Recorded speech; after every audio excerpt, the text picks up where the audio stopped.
Hi, friends. I'm Rabbi Julia Andelman, Director of Community Engagement here at JTS, and we are so pleased that you have joined us this Yom Ha'atma'ut for a live webinar. Is it time to rethink the Israel-Diaspora relationship with Chancellor Arnie Eisen and Dr. Hillel Ben Sasson? And you will see we have quite a stimulating and provocative conversation for you today. Our format is as follows. Our two scholars will have a dialogue for the next 35-40 minutes, and then we will open up to your questions. And to the extent that our technology allows, we would really love to have the conversation include you very much as well. So please do send in your questions. Here's how you ask a question. Email it to onlinelearning@jtsa.edu. onlinelearning@jtsa.edu. I'll remind you again later, but feel free to send a question at any time. And if you put webinar question in the subject line, that will be very helpful. All right, that's all my words of introduction. I'm now so pleased to introduce our illustrious guests here. Chancellor Arnie Eisen is one of the world's foremost authorities on American Judaism. At JTS, he has transformed the education of Jewish leaders with a focus on graduating highly skilled, innovative leaders who bring Judaism alive in ways that speak authentically to Jews at a time of rapid and far-reaching change.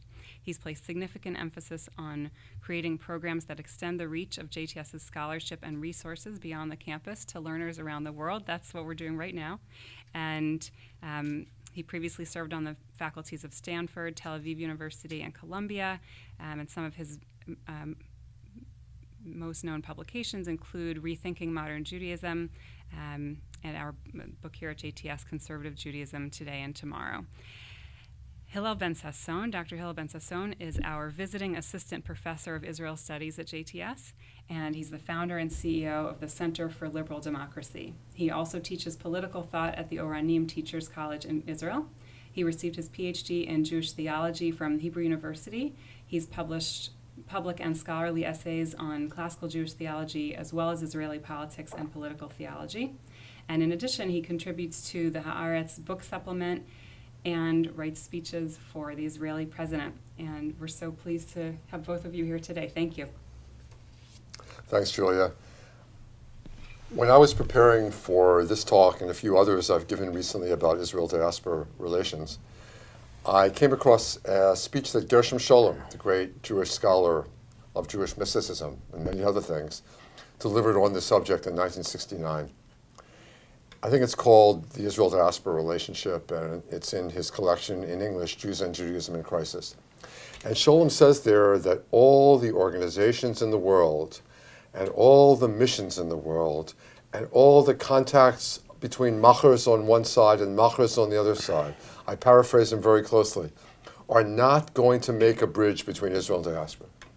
He said, this is only going to happen if individual Jews in Israel and individual Jews outside Israel care enough about this to make it happen. That's why I'm especially pleased that we're celebrating Yom Ha'atma'ut today with my ability to be in conversation with all of you, with my friend Hillel Ben Sasson, who cares about this subject a lot. I can't stop Hillel from talking about the subject, even when I try. And I also, literally, am one of those people that loses sleep about the subject. And each of us is aware that the vast majority of our fellow citizens, the fellow citizens of Israel, or my fellow American Jews in America, do not care about this subject. And we do immensely. So there's got to be some personal story here.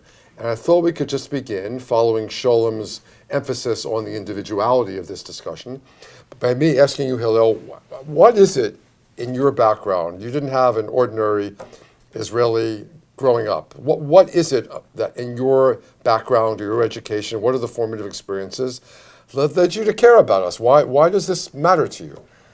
Thanks, Arnie, and thanks, Julia. It's a pleasure to be here today. And I must say that I actually do think that I'm a regular Israeli in that respect. I grew up in Jerusalem to a religious Zionist family. I went to yeshiva after high school, served in the military as an officer, went on to do my my bachelor's and master's and PhD studies at the Hebrew University of Jerusalem. And despite the fact that with my parents, I visited and even lived several years abroad, 1 year at the UK, another 2 years as a teenager here in the States, I never really cared about the Jewish diaspora in the way that I care today. I think that only when arriving here as a PhD student in 2011 and spending a year as a grown-up here in one of the congregations in the greater New York area, it kind of finally entered my mind that you people are living at home. Now, probably everybody who's listening to us today thinks this is a totally banal truth. But for an Israeli who grew up on the classical, normal, mainstay Zionist narrative, you are in exile. You're not at home. And you're all contingent, your existence is contingent on our existence. So for me, only in 2011 or 2012, it came to be to understand that you're fundamentally different than us. And I would say, it might sound provocative, but I would say that in a very, very deep sense, Israelis, both on the right and on the left, both in the street and in the political system, even in the spiritual leadership, they do not know Jewish diaspora and they do not acknowledge or recognize Jewish diaspora. In a deep sense, on this Day of Independence, you must understand that Israeli Jews do not think that diasporic Judaism still exists. They think it's a temporary thing that will somehow end, hopefully not in a catastrophe, but in a great wave of aliyah. Israelis don't understand that you guys are here to stay and that you are at home. And there are some American Jews for whom Israel is the insurance policy, and that's why they support Israel. I have traveled a lot around North America, especially as Chancellor, but even before that. And I would say there are Jews like that, but they are not the majority. The majority cares about the survival of the Jewish people. The Nazis tried to kill us. We're not going to let this happen again. Israel is the greatest bulwark against this happening, and half the Jewish world is there, and we're going to struggle to defend it. But you're absolutely right. Most of them have no intention of moving. They feel they are Americans. They want to support Israel as a place where people who don't have a home can have a home. But for us, we already have a home, and that's always been the difference between American Zionism and other kinds of Zionism. For us, Zionism was an effort to find a home for people who didn't have one, and we had one, so we didn't need it for that reason. And for us, we don't understand what Zionism outside of the State of Israel is, other than just serving as a slush fund. For many Israelis, American Jews are simply a philanthropic source. Right. So I grew up as a no more. I think you call yourself a regular Israeli. I was a regular American Jewish kid, conservative Jewish parents, grew up in Philadelphia. And I remember very distinctly that for my parents, Zionism was just part of their Judaism. My parents were very loyal, conservative Jews. We went to shul every week. We had a kosher home. And I remember distinctly that on Yom Kippur, the most vivid memory I have of Yom Kippur is not just the Chazan droning on for hours while I had to stand and be bored to death in the synagogue. I'm not being too cynical, I hope, but it didn't mean a lot to me as a kid. But there was that. It sounds like we had the same childhood. But exactly. Yeah. But there was that Israeli army officer who came on every Yom Kippur and gave the speech for Israel bonds. And I didn't quite understand, took me a while to figure this out, why is it that on this most religious day of the year, at the most religious moment, right after Kol Nidre, literally, a guy stands up in uniform and tells us that we have to support the State of Israel. Well, as a teenager, I remember, despite the fact that I got a pretty good Jewish education, I remember that our congregation once had a Friday night program called A Word from Our Youth, and I was one of the youth they wanted a word from. And my word was, why are we all here? Why are we wasting our time as Jews in Philadelphia when there's so much action going on there in Israel? This is before. That's more than a word, just, due respect. Well, already then I was in training for my current job. Loquacious, so a word is more than a word. But it didn't become serious. I know that in 1972 in the summer, I went with a friend, my first trip abroad. We spent 7 weeks in Europe and only 3 in Israel. So we could not go to Israel. But we didn't choose to spend our whole summer vacation in Israel. We had other things we wanted to see as well. But Israel got a piece of it. And it wasn't until, for me, the formative experience is experience of exile. I find myself, when the Yom Kippur War breaks out, as a student who's just arrived at Oxford to study, and to my shock, everyone around me, it seems, is either indifferent or hostile to Israel. The BBC is not neutral on the subject, it is hostile to Israel. The London Times is hostile to Israel. And only the Israelis and the diaspora Jews who cared quickly find each other and are worried about what's going on there, and the rest of Oxford is going on for its life as normal. And the whole experience of England, where I found myself in a really non-Jewish culture, in a way America is not that kind of non-Jewish culture. I have that experience. I make a kind of vow that when I finish at Oxford, I'm going to go to Israel, whatever it is. I decide to do a PhD in Israel. And so in 1975, I find myself at the Hebrew University studying modern Jewish thought, focusing on American Jewish thought, but doing it in Jerusalem. And ever since then, I've been one of these American Jews who cares about Israel. My wife, I get married in 1982, we make Aliyah in 1984, we decided in 1986 to come back to America, and ever since then, for these biographical reasons, I cannot not worry about this subject. And on the days when I'm mad at a particular Israeli government policy, it affects me so deeply, I think, because I care so much, because it's we. It's not just they out there doing something like the French government might do. That's my people over there. That's my Israel. And they're screwing up, and I have to say something about this. So that's, I think, what brings me to this. But you know that for most Israeli kids who don't have the privilege of, their parents taking them on a sabbatical to Teaneck or to Riverdale or to the Upper West Side or something like that, diaspora is one thing. Diaspora is a dead place. The Ministry of Education in Israel sends the only state-funded mass youth delegations to Poland to see a dead, catastrophical Jewish diaspora. And in our minds, in the normal mainstream Israeli mind, the diaspora is tied to a history of a catastrophe. And your catastrophe must be awaiting. It can either be a catastrophe of annihilation, God forbid, like the catastrophe of the Holocaust, or it can be a catastrophe of assimilation, God forbid as well. But Israelis don't really understand that there can be a viable, sustainable Jewish diasporic existence for anybody outside of the state of Israel. I'm not in that opinion, and that's why I think a rehaul or some kind of a deep reboot is necessary in the way that we both imagine the other side and the way that we institutionally construct our relationship. Is the Jewish Agency still relevant? Is the United Jewish Appeal still relevant? Should AIPAC take a different role than the one it takes now? What is the kind of ratio that the federation money has to take vis-a-vis internal communal needs and philanthropy directed at Israel? All of these questions are political questions in a polity that at the moment exists in very few minds. So Hillel, suppose I were to say, as an objection to the whole project, because Hillel and I have talked about this literally dozens of times, and we both agree that it is time to rethink the relationship, if only because the state of Israel is not what it was 50 years ago or even 25 years ago, and that's the same for us. We're not the same Jewish community here that we were 50 years ago or even 25 years ago. Things are very different on both sides. So the relationship has to be rethought, if only for that reason. But suppose I were to say, Hillel, that you can't know a place far away as it is. That if American Jews have a myth of Israel, which means a larger-than-life story, not a fiction, not something that's untrue, but not a literal, detailed, nitty-gritty kind of factual story, but something larger than life. That's the way we use the word myth.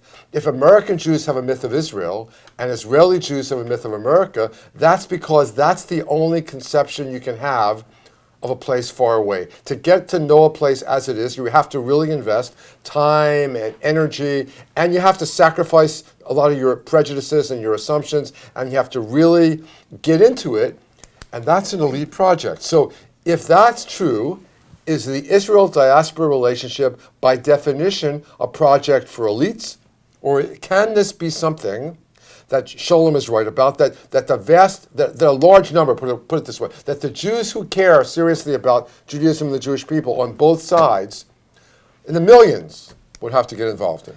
So get involved in. I think it's an excellent question, and it touches on the very core of the way that myths serve us as Americans, serve us as Jews, and serve us as Israelis. And I want to say that, in a sense, the past 70 years for a Jew, regardless if this Jew lives in Israel or this Jew lives in America, was a mythical era. It was an era of mythical catastrophe, beginning in the Second World War, then a mythical military empowerment in Israel that was like a roller coaster with Independence War in 1948, and then the huge victory in 1967, and then the fall down at the Yom Kippur War. It was a mythical time. Mythical meaning larger than life. It's a bigger than life story. Yeah, like this was an epic film. Right. And it's time to move to the everyday drama, because at the moment, the kind of challenges we're facing on both communities and the interconnection between our communities is not this mythical, epic, larger than life question. We need to understand the way that we want to educate our kids. We need to understand how do we find ways to create solidarity, which is not only solidarity for the other in the sense that we had with the USSR Jews, but it's a different kind of solidarity, a more relaxed solidarity, a 21st century solidarity for our people. All of these challenges are challenges that are almost mundane, but they are no less important. At the moment, what we have is a set of leaders from both sides, usually continuing to speak an epic language, whereas the reality is totally neglected. The peoples are drifting apart. Diaspora Judaism is much less attached to Israel today. Israeli Jews are just as detached as they were beforehand. They just have their governmental legitimacy to look down at diasporic Jews. So if we want to change that, we have to change it on the mundane level. And the mundane level has to translate into some kind of political change. Political change, I mean, not in the sense that Israel will have a new prime minister or the JFNA will elect a new chairman. I'm talking about the fact that we need to understand that we're two collectives that are negotiating a relationship between one another. What is the relationship going to look like? That's politics. So when you made that sentence there, almost as a throwaway, you talked about the Prime Minister of Israel and the head of the Jewish Federations of North America. And let's talk about that for a minute. Namely, Israel is a state. And it's a state that exercises coercion over its citizens. You serve in the army. If you don't pay your taxes, you get arrested. The state forces you to give your allegiance to it. And here, we are a voluntary community where every Jewish organization and institution, like JTS, has to work hard all the time to keep people interested in it, let alone to get people to contribute to it or be loyal to it. And so there's a fundamental asymmetry between a state where Jewishness, for Israeli Jews, literally, we have this great expression in English, comes with the territory. And here, Jewish identity for Israelis comes with the territory. And here, what comes with the territory, which is an American territory, is the desire to fit in and succeed and be a good American, might stand in good stead as an American citizen. And if you can manage to sustain Jewish identity also, we have the leisure time activity, which is what Judaism is for most American Jews, the leisure time activity of Jewishness. So how do we, using my hands now, how do we get these two things to come together? It seems like we can't, because here you have a state, here you have a voluntary community, here you have UJA Federation, which receives contributions from something like 15% of American Jews, if I'm not mistaken, and there you have the Prime Minister of Israel, who can send missiles into Gaza if he wants to tonight. And and can send you into Gaza if he wants to tonight, and that's a very different situation. So I think you're very accurate insofar that the Israeli story is a story of embracing power. Jews embrace and celebrate power. In a sense, that's what we do today. We celebrate the fact that we have sovereignty. That after who knows how many millennia, depends how you count, we finally are a sovereign. We can exert power. We have challenges that have to do with exerting power. We have the monopoly over our own power.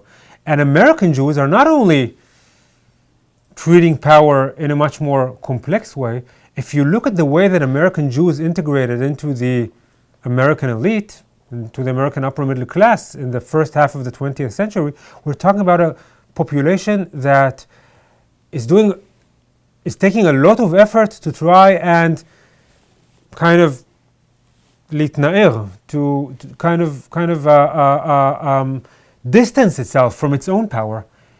What do you mean? In a different sense, American Jews, pardon my French, they earn like wasps and they vote like Puerto Ricans, generally. They have a complex they have a complex issue with their own power within the American society. American Jews many times look at their own power with a mixed feeling. They want to cherish that power, but they're ambivalent about it. And on the other hand, Israelis just celebrate their power, sometimes to a degree that it becomes chauvinism. So in a sense, if we want to start creating a new conversation, what we need to do, you guys have to think more about your own power and embrace more of your power, both vis-a-vis Israel and within the American society. And we have to lax a bit our fetish with power. We have to meet in the middle, so to speak. We need to use less power in this discourse, and you have to start using a little more power. In one of our conversations, I told you, Arnie, when are you going to start using sticks, not only carrots, in your relationship with Israel? Until you do that, you're never going to get anything in the Western Wall. It's going to continue to be your Disneyland, some imaginary land. You're not going to have a concrete share in it.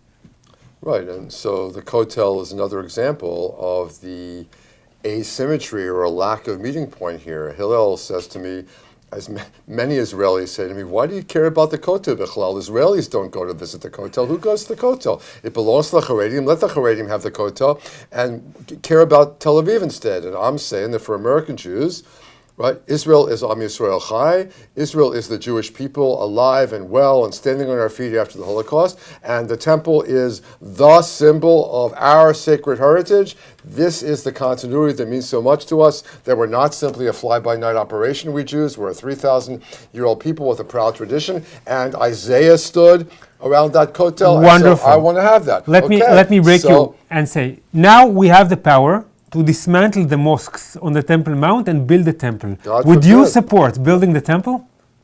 Of course not. Why?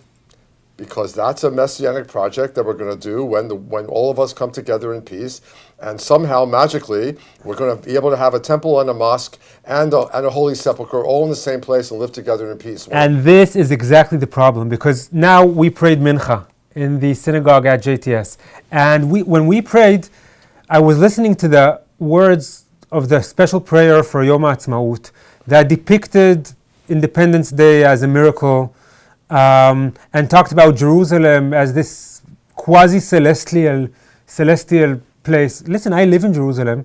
I pay municipal taxes in Jerusalem. I get my garbage sometimes collected in Jerusalem and sometimes not collected in Jerusalem. It's a very real and concrete place for me. And for you, it's a semi-celestial place. Now we have to decide. We can't have it both ways. We either get a real Jerusalem with a nitty-gritty, and then you can, blow off mosques or return half of the city to the Palestinians, the half that you cherish. Or we can continue with this, theological discourse.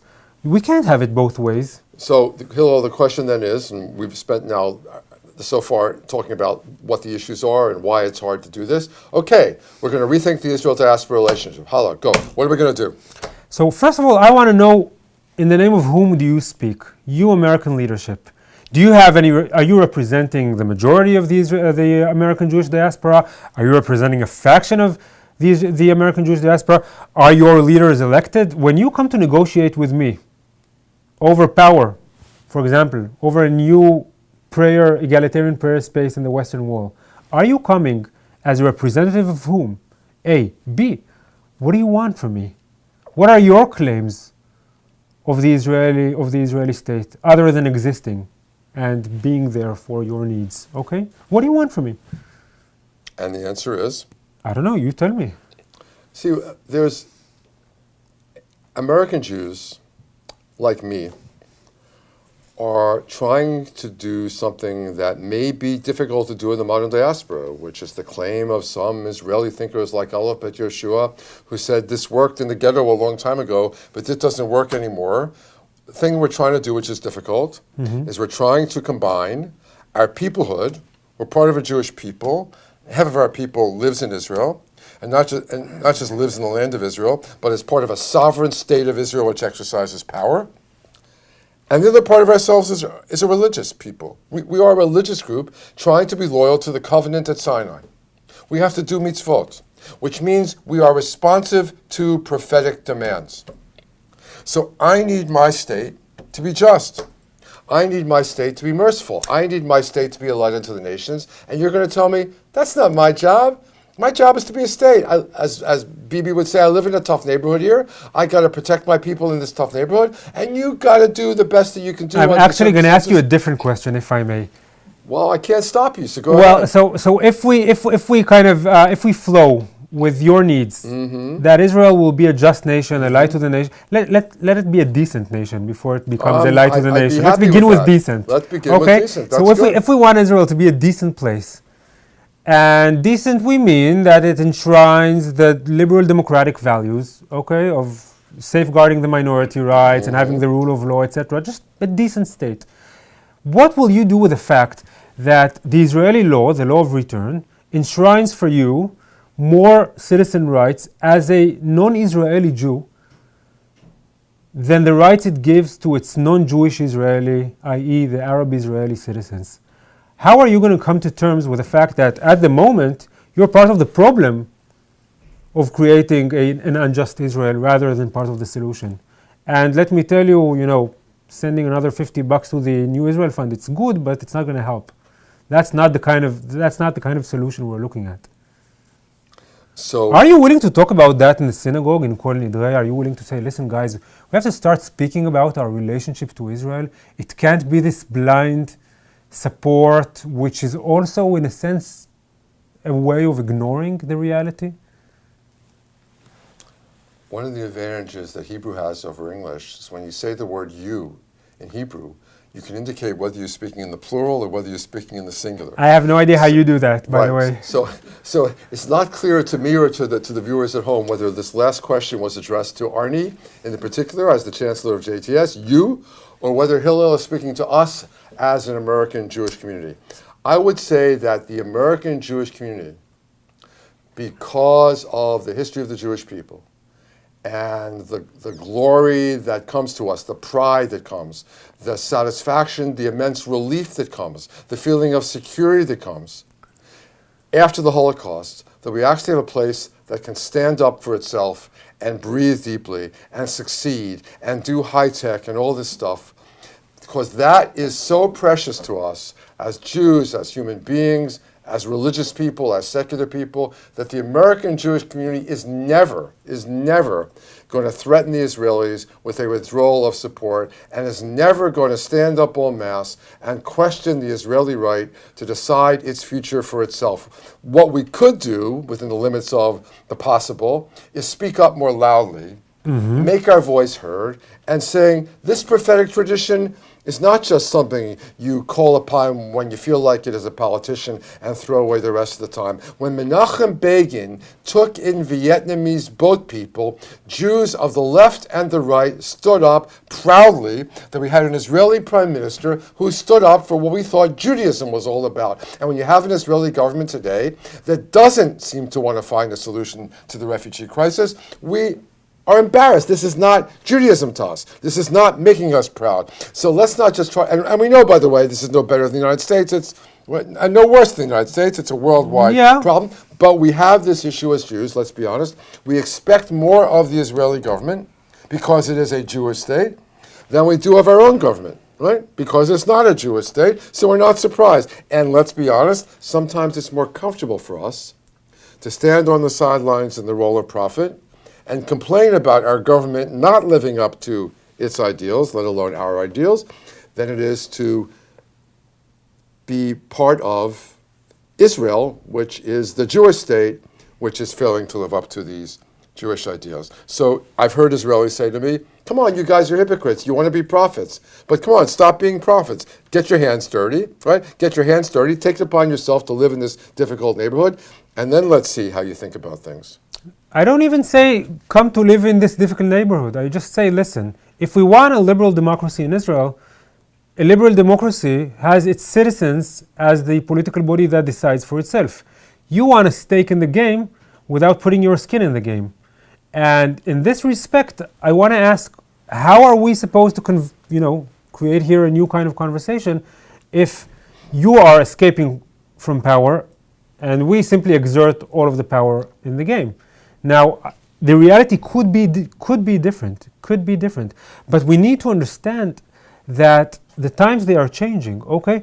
How would you feel, you the plural, how would you feel when you know that 50% of every dollar you donate to Israel goes to some kind of non-Zionist kid, either an Arab kid or an ultra-Orthodox kid? That's 50% of the first graders in Israel today. It's a very different Israel from the kind of Israel you're imagining. Are you willing to be part of that game still? Do you want to recall your commitment?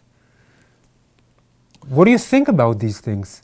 So the way that American Jews, I think 20 years ago, and more recently, got around this problem, dealt with this problem, addressed this problem, was through the notion, which Israel at that point ratified, that Israel is going to be a Jewish and a democratic state. And when Israel declared itself a Jewish and a democratic state, all of us could relate to that because we, on our end, after the experience of the United States of America, the experience of democracy, the experience of pluralism, don't think of this as a marriage of convenience between Judaism and democracy, but we believe, Jews like me, that Judaism actually cares about human rights. We're created in the image of God, and democracy, for all its imperfections, is the best political system to guarantee human rights, to guarantee protecting human dignity, and so there's a marriage that should not be broken up between Judaism and democracy. Now, what's difficult right now, and you put your finger on it, is that we don't, apparently, according to all the survey research, we don't have a majority of Israelis anymore who are firmly committed to democracy. We have a majority of Israelis who don't care very much about democracy or think that's a foreign thing and would be okay with an Israel that's not democratic. God forbid. The moment that Israel becomes a non-democratic state, it's going to cause a severe, severe rift in the soul of American Jews. And so people talk about a problem right now that liberal American Jews are torn because their liberalism is in conflict with Israel, which is not a liberal democracy right now. Okay, imagine if Israel declares that Judaism is our supreme value and we're going to be democratic if we can, but not always, and it doesn't matter that much. That is a severe problem for American Jews. So the way that I can see us going about what you said is to return to this notion that Israel is going to be a Jewish and democratic state, and we American Jews are going to do all we can to ensure Israel's survival, physical survival, spiritual survival, moral survival as a Jewish and a democratic state. But I think is a good way that means that you can't remain non-critical. That means that you can't stay on the bench. You cannot stay on the bench. If you need Israel to be a liberal democracy, you cannot stay on the bench. You have to join in the trenches. You cannot remain there. You cannot think that your automatic support to Israel, this kind of bipartisan support to Israel, will simply let things flow in their natural current towards Israel becoming a liberal democracy. Heck, look at America. Even your country's liberal democracy is in jeopardy now. You have a president who was declared war on the rule of law and the various different democratic institutions here. Israel is a much more fragile place. Our society is younger, our democracy is younger and more fragile. We face larger, more eminent enemies on a daily basis. It's a tough neighborhood. If you want Israel to become a democracy, a full, vibrant, strong, sustainable democracy, you have to pick sides, my friend. I'd say that let's do one more question before we'll turn the floor over to the questions that are coming in. So Hillel, who do you want to be your conversation partners? At the moment, the conversation partners are the following. On the Israeli side, we have government officials, first of all, who are politicians, who by definition reflect certain ideologies and certain interest groups, and who have to be elected and re-elected. So the only currency worthwhile is electoral currency. And on our side, you either have Jews who are professionals of Jewish organizations, or you have the volunteers in those organizations who more and more tend to be the wealthiest contributors to those organizations. So you're getting a narrow cut on both sides, again, a very asymmetric cut, because the kinds of Jews you get on our side are very different than the kinds of Jews you get on their side. Let's say that people like you and me, intellectuals, academic scholars, figure in on neither side of this conversation. And the average American Jew, you ask who we represent, we American Jewish leaders. So the average American Jew, the sort of people who are sitting in conservative synagogues around the United States, who I speak to many, many times every year, those Jews are not in the rooms when these things are being discussed. And your average Israelis are not in the room when these things are being discussed. So but there's a crucial difference. Okay. Because my average Israeli goes to an Israeli education system. And so all of them get the top-down dictated some narrative of some sort. It can be a very thin narrative, but it is a state-originated narrative. And they get Hebrew, so they get a Jewish language, and a lot of them get English. And one of our major problems is that a teeny tiny percentage of American Jews can read Hebrew or speak Hebrew. So by definition, if you have Israeli dialogue, unless you have American dialogue, unless you have simultaneous translators in the room, you don't really have a dialogue that's representative of the two populations. And it's taking place in English, which is already something. So I think I'll answer you with a question, okay? I can tell you what I think you should ask for in this renewed relationship. I think you should ask Israeli leadership, political leadership, spiritual leadership, financial leadership, all of Israel's serving elites, you should ask them to create platforms by which the Israeli youth would come to know not only the dead diaspora of Auschwitz, but also the living diaspora of the United States of America. Yeah. If there would be an inverse birthright, I think that would immensely change the future of the Israel-Diaspora relations. But I think that's what you should demand of us. You should demand of us that we expose our kids to you, that we come and learn how you live in your homes, in your synagogues, in Hollywood, wherever you are. And we see that you are part of the fiber of American society and a leading part of the American society. I think most Israelis would be, stricken by that. But the question is, what should we ask from you? And we're going to turn to the audience now. And the audience, I hope some of your questions are going to pertain to exactly that. What do you think that Israelis should ask of us? Julia. All right. Just a reminder, to ask a question, you email onlinelearning@jtsa.edu. We'll get you as many questions as we can.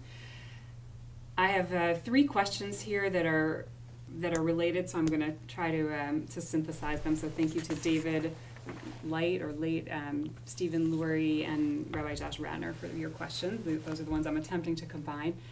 They want to know more, Hillel, about the stick. What is the stick as opposed to the carrot? Is it really about giving money? Is it about, do I buy an Israel bond, give money to UJA, or do I not fly El Al or stop raising money for the Israeli hospital? And the way Stephen Lurie put it at the end of his question, he said, I love Israel, but if I lived there, I would be part of the opposition in the Knesset. So what do I do? Meaning, as Jews in America who have critique, what do you want them to do, specifically? Okay, wow. So let me try. First of all, think about the sticks, okay? Just start imagining sticks.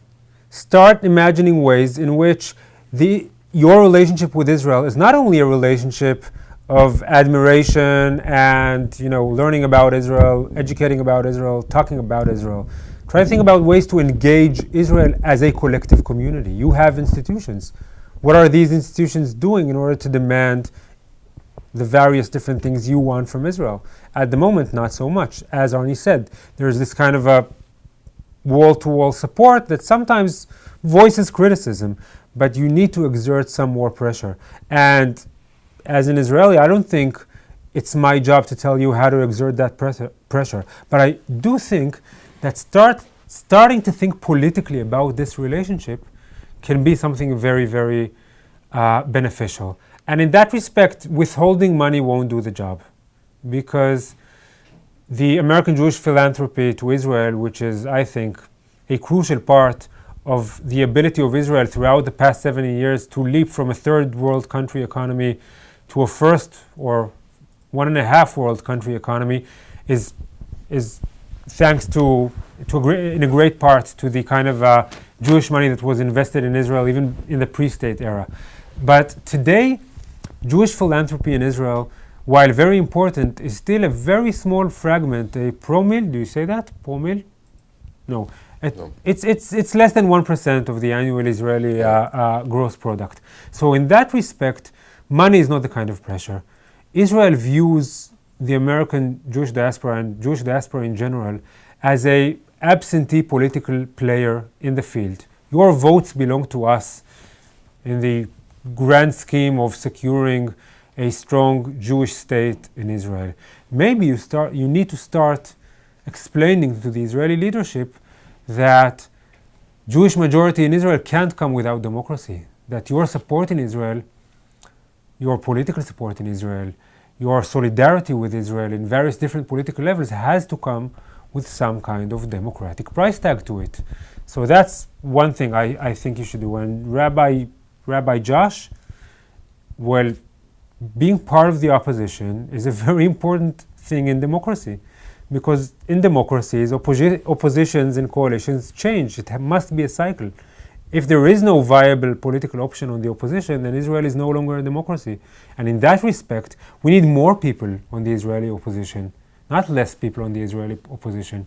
So your kind of voice, while it might be frowned upon by the current leadership in Israel, is vital for the perpetuation of Israel democracy. You cannot silence it. You cannot police yourself.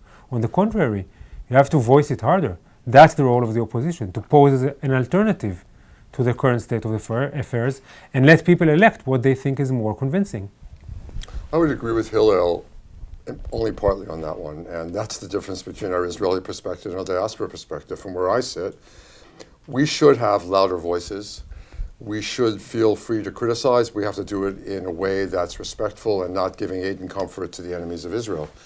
But what we can't do is make our support for Israel negotiable.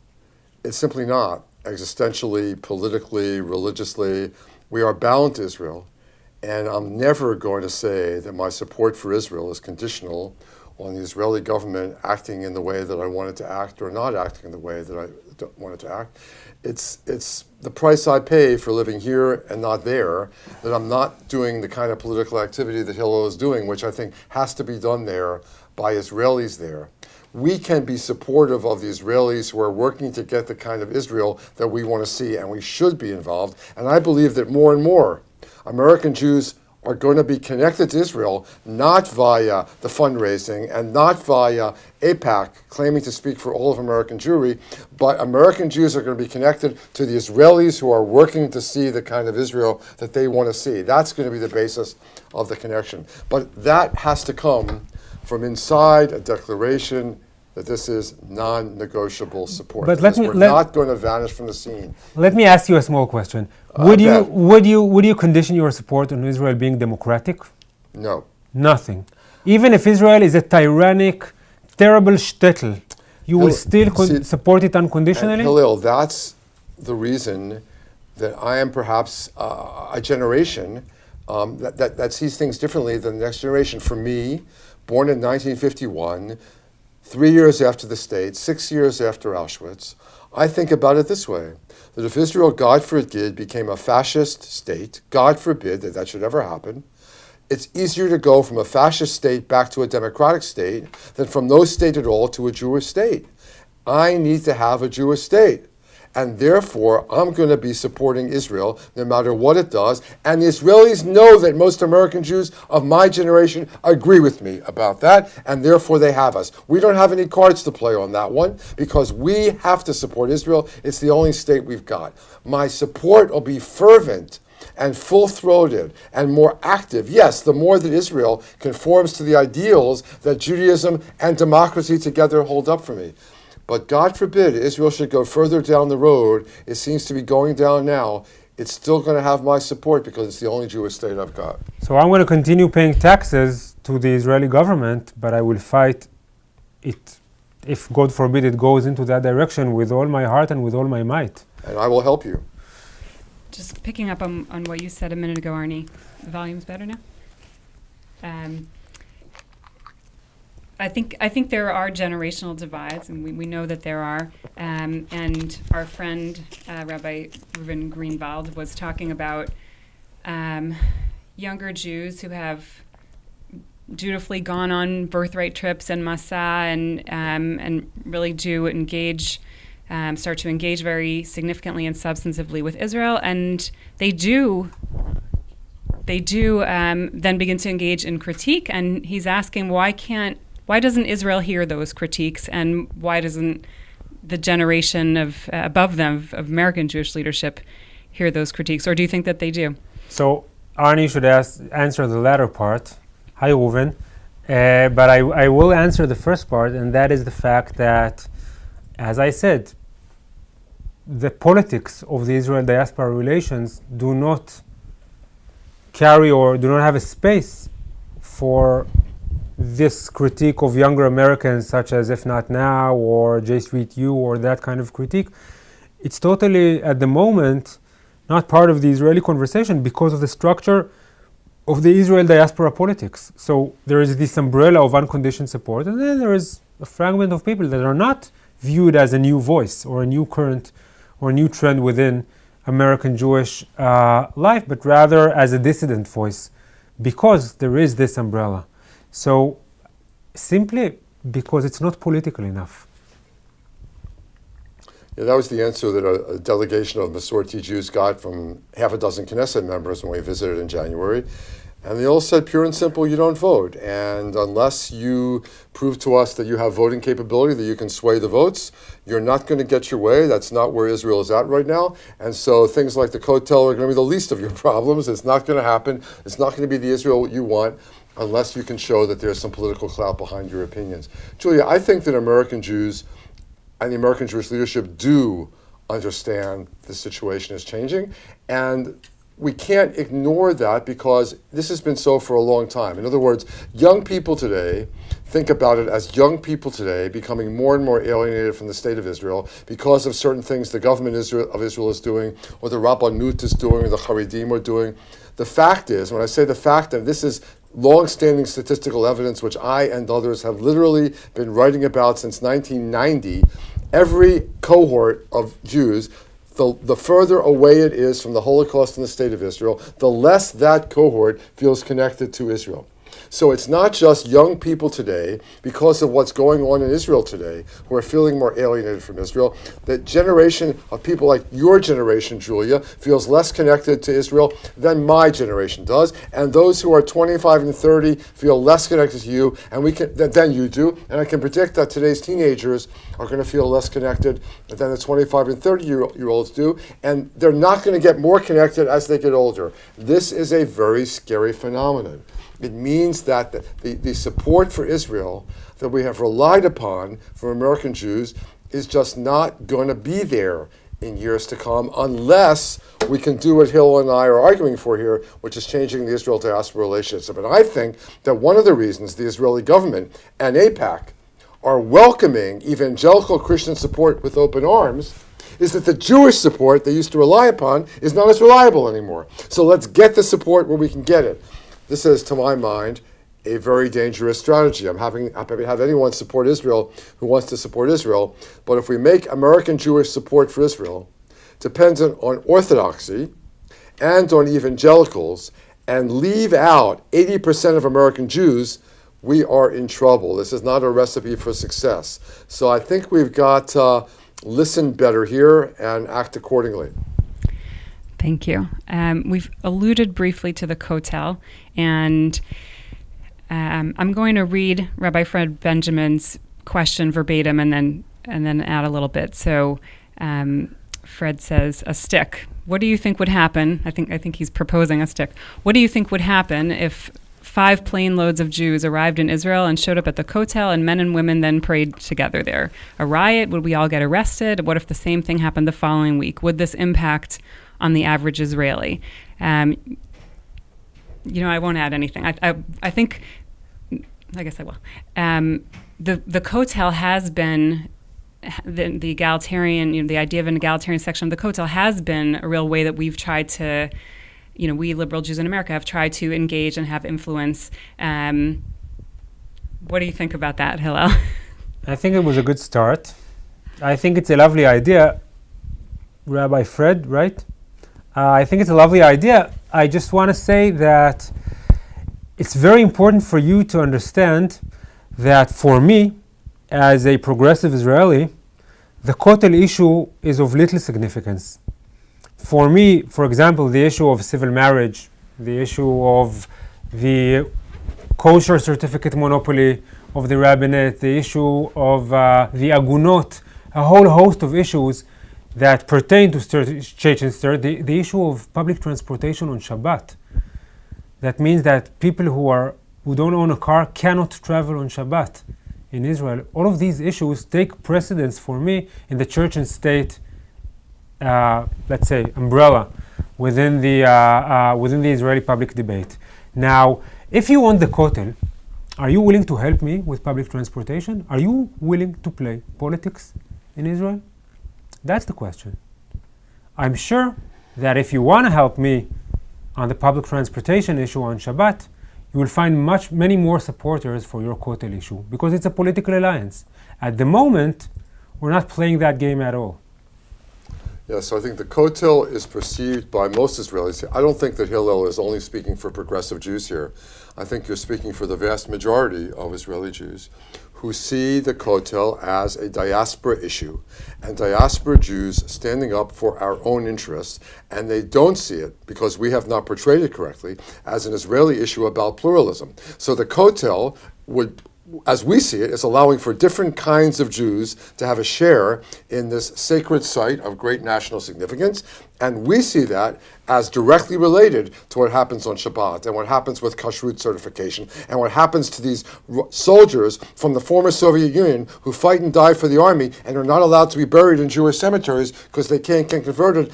These are Israeli issues that are connected to what the fight that we were fighting for the Kotel, but it has not been seen by Israelis that way. And so I think politically it behooves us, American Jews, to shift our focus right now.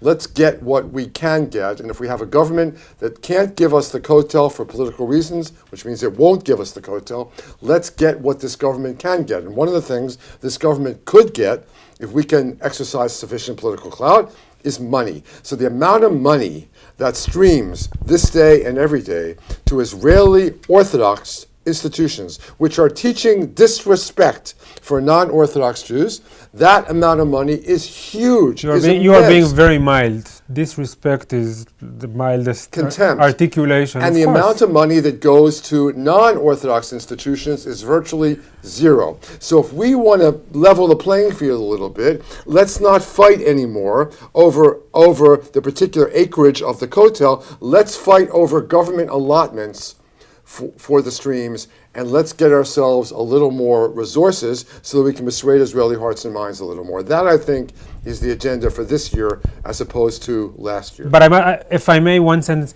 but you understand the paradox, right? The more you intervene in Israeli politics, the less you can reinforce the democratic nature of Israel. Because? Because there is a zero-sum game played between the Jewish identity and the civic identity in Israel. The more political power diasporic Jews have in Israel, the thinner being Israeli or the civic identity in Israel is. And that affects or implicates primarily the 20% of Israeli citizens who are non-Jewish but Arab. So the paradox is the more that diaspora Jews are active in Israel to make Israel more democratic, greater democracy would improve the lot of non-Jewish Israelis greatly.